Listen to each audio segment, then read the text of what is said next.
পঞ্চায়েত ভোটের ফল এখনো সম্পূর্ণ হয়নি, এরই মধ্যে রক্ত ঝরছে বিভিন্ন জেলায়।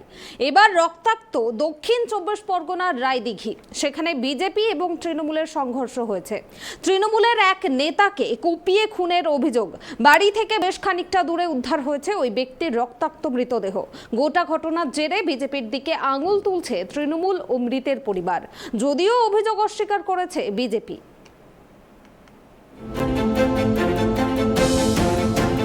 বাড়ি থেকে ডেকে নিয়ে গিয়ে এক তৃণমূল কর্মীকে খুনের অভিযোগ। সকালে পুকুর থেকে দেহ উদ্ধার হওয়ার পরেই চাঞ্চল্য ছড়ালো এলাকায়। পরিবারের অভিযোগ, বাড়ি থেকে ডেকে নিয়ে গিয়ে তাকে খুন করে রাস্তার পাশে ফেলে দেওয়া হয়। গতকাল একজন বাড়ি থেকে তাকে ডেকে নিয়ে যায় বলে অভিযোগ, আর তারপরেই রাতে আর বাড়ি ফেরেননি ওই ব্যক্তি। এরপর বুধবার সকালে রাস্তার পাশে একটি পুকুরে তার দেহ দেখতে পান স্থানীয়রা। ঘটনাস্থল দক্ষিণ ২৪ পরগনার রায়দিঘি বিধানসভার কাশীনগর গ্রাম পঞ্চায়েতের চাঁদপাশা গ্রাম। স্থানীয় সূত্রের খবর, নিহত তৃণমূল কর্মীর নাম বিপ্লব হালদার, বয়স ৩৫ বছর। অভিযোগ, স্থানীয় বুথে বিজেপি প্রার্থী জয়ী হন। এরপর থেকেই শাসক ও গেরুয়া শিবিরের মধ্যে সংঘর্ষ বাধে, শুরু হয় অশান্তি। তৃণমূলের অভিযোগ, সেই অশান্তির জন্যই বিজেপি আশ্রিত দুষ্কৃতীরা বিপ্লব বাবুকে কুপিয়ে খুন করেছে। কারণ এই বুথে বিজেপি জিতলেও এলাকায় তৃণমূলের সংগঠন গড়ে তুলেছিলেন বিপ্লব।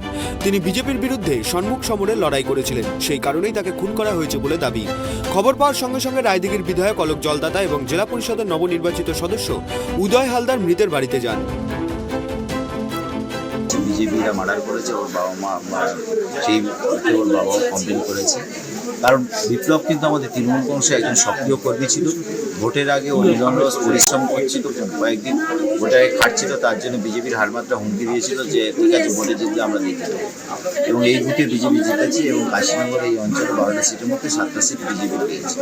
এই একদিন বিজেপি সবেমাত্র সিট পেয়েই, মেজরিটি পেয়েই তারা কিন্তু একদিনের মধ্যে বুঝিয়ে দিয়েছে তারা আগামী দিন মানুষের সঙ্গে কেমন ব্যবহার করে। এটা আমরা প্রশাসনের কাছে জোরালো দাবি করছি, যারা এই প্রকৃত মার্ডারের সঙ্গে যুক্ত আছে, যদিও প্রশাসন একজনকে ধরেছে, সেও বিজেপির একজন কর্মী বাপ্পা বিক্রম, আরও যারা জড়িয়ে আছে তাদের সবাইকে যেন তা ধরে এবং অবশ্যই আমরা চাই এর চরমতম কঠোরতম শাস্তি চাই। অন্যদিকে বিজেপির দাবি এটি তৃণমূলের গোষ্ঠীদ্বন্দ্ব। যেহেতু গতকাল বিজেপি এই কাশীনগর গ্রাম পঞ্চায়েত দখল করেছে, তাই মিথ্যে কেসে মিথ্যে অজুহাতে এই খুনের দায় তাদের ঘাড়ে চাপানো হচ্ছে বলে অভিযোগ। ঘটনার সঠিক তদন্ত করে দোষীদের গ্রেপ্তারের দাবি জানিয়েছে বিজেপি।